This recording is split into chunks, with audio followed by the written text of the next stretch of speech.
গিন্নিমা মনে হয় আমার মানুষ ভাবে ভাবে আমি রোবো। ওই বড় লোক ঢ্যামনা গুলো তো চাইয়াই থাকে আমাদের শরীর গুলোর ওপর। 25,000 টাকা?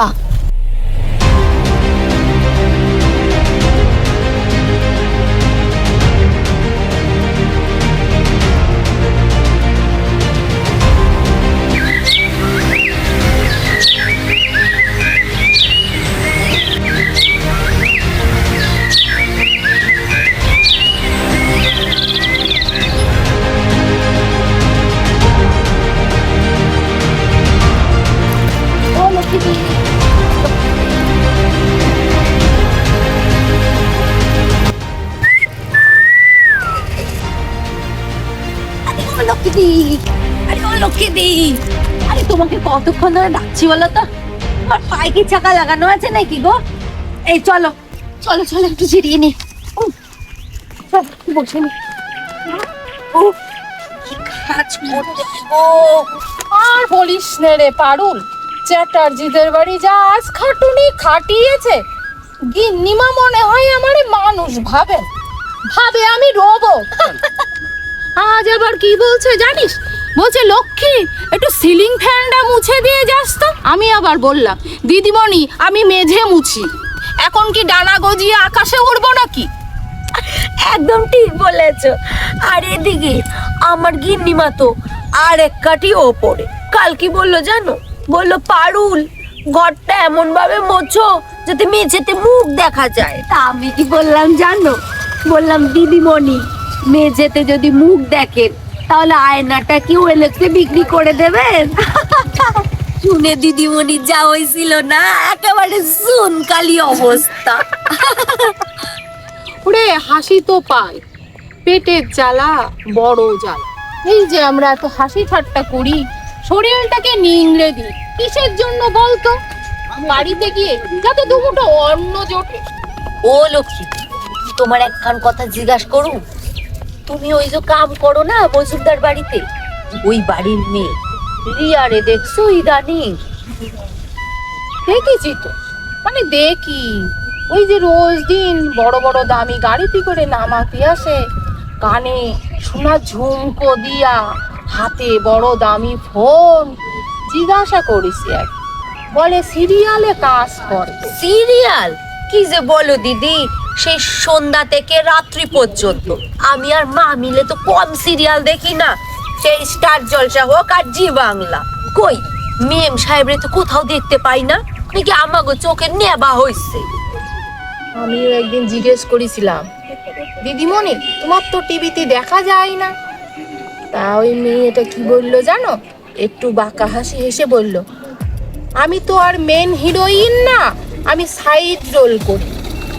ওই ভিড়ির মধ্যে এক আধবার আমার মুখ দেখা যায়। ধুর, কি যে বলো না দিদি, ওই সাইড রোল করে কি আর লাখ লাখ টাকা কামানো যায়? আর ওই সাইড রোল করলে কি আর ওই হোটেলের বড় বড় সব গাড়ি কি আর বাড়ির সামনে এসে দাঁড়ায়? ওইসব অভিনয় টভিনয় কিছু না, আসল ব্যাপার হচ্ছে অন্য। এই তুই কি বলতে চাইছিস রে? অন্য কাজ মানে একটু খুলে বলতো দেখি। সমাজটা এইরকমই গো দিদি, ওপরটা ঝা সকসকে আর মনের ভেতর নর্দমা। শুনছো, এক বিখ্যাত অভিনেতা অকালে চইলা গেলেন। এক খবরের চ্যানেল বলছে কাজের চাপ, আর এক খবরের চ্যানেল বলে ভেতরকার রাজনীতি। নিরাপত্তাহীনতা এখন সব জায়গাতেই আছে। যারা সত্যিকারের শিল্পী তারা না খায়া মরতেছে, আর যারা শর্টকাট মারতেছে, শরীর দেখাইতেছে, তারা একেবারে টাকার বিছানায় শুইতাছে। আজকাল ওই ছোট্ট ছোট্ট জামা কাপড় পরে সেই ইন্টারনেটে ছবি দেয়, কেন জানো? যাতে ওই বড় লোকগুলা চোখে পড়ে।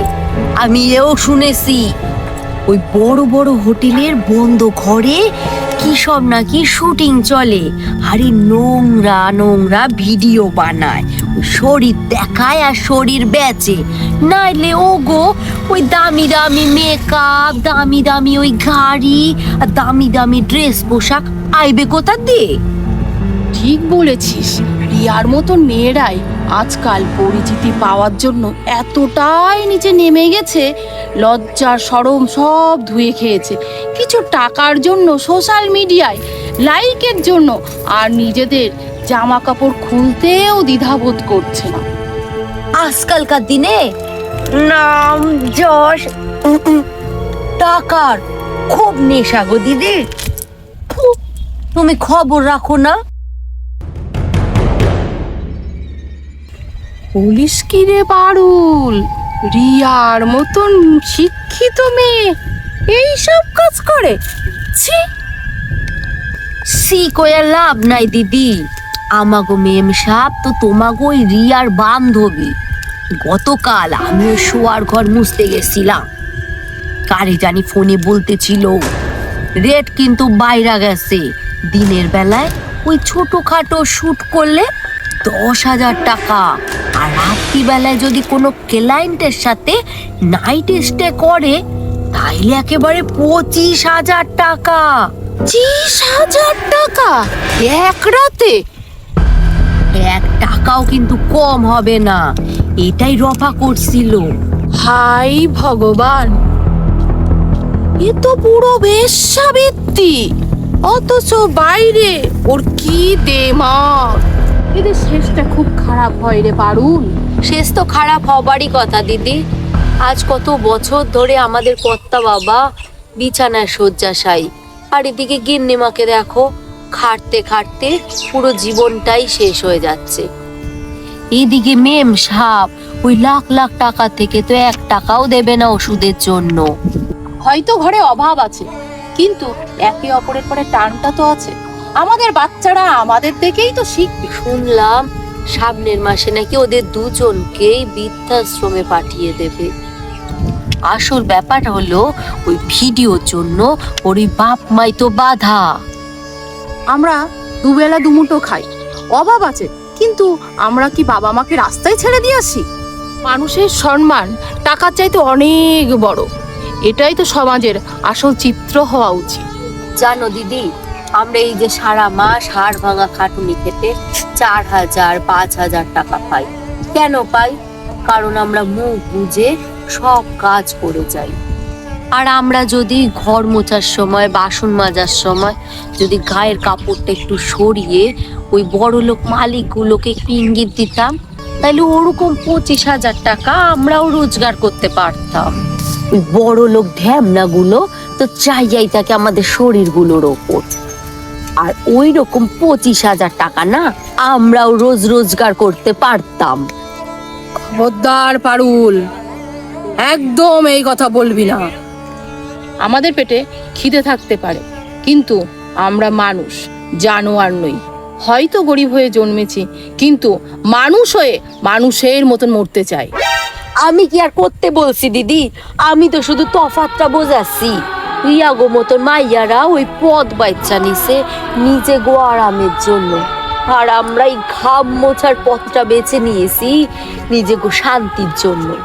রাতে যখন নিজেরা সেরা মাদুরে শুই, তখন অন্তত একটুখানি শান্তি থাকে যে নিজের কাছে অন্তত কারোর কাছে বিক্রি করি না। একদম ঠিক বলেছিস রে পারুল, অন্তত আয়নার সামনে দাঁড়িয়ে নিজের চোখের দিকে যেন নিজে তাকাতে পারি।